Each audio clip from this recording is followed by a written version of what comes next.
In today's video, I'm going to teach you how to import contacts into Insightly. We'll walk through the entire process from inside your Insightly account so that by the end, you'll know exactly how to bring in a list of contacts from a CSV file without running into common mistakes.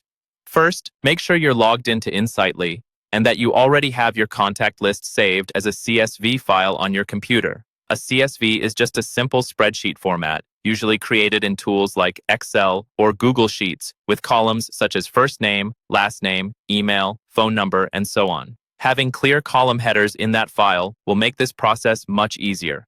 Once you're ready, head over to the left-hand sidebar in Insightly and click on Contacts. This is your main area for managing all the people you work with, so it's the place where we'll bring in your list. At the top right corner of the Contacts page, look for the Import option. Click that and then choose Import Contacts from a CSV file. This tells Insightly that you're bringing in multiple contacts at once, rather than adding them one at a time. Next, you'll see an option to upload your file. Click Upload File, then browse your computer to find the CSV you prepared earlier and select it.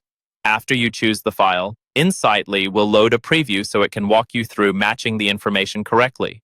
Now comes the most important part: mapping your fields. Mapping fields simply means telling Insightly which column in your CSV should go into which contact field in Insightly. For example, your first name column in the CSV should map to the first name field in Insightly, email should map to email, and so on. Take your time here and double-check that every important column is mapped correctly, especially contact details like email addresses and phone numbers. If there are columns you don't need, you can leave them unmapped. When everything looks correct, you're ready to start the import. Click Start Import. Insightly will begin processing your file and creating contacts based on the information you provided. Depending on how many contacts you're importing, this may take a little time. After the import finishes, go back to your contacts page and spot check a few records to make sure the data landed where you expected. And that's it. You've successfully imported contacts into Insightly.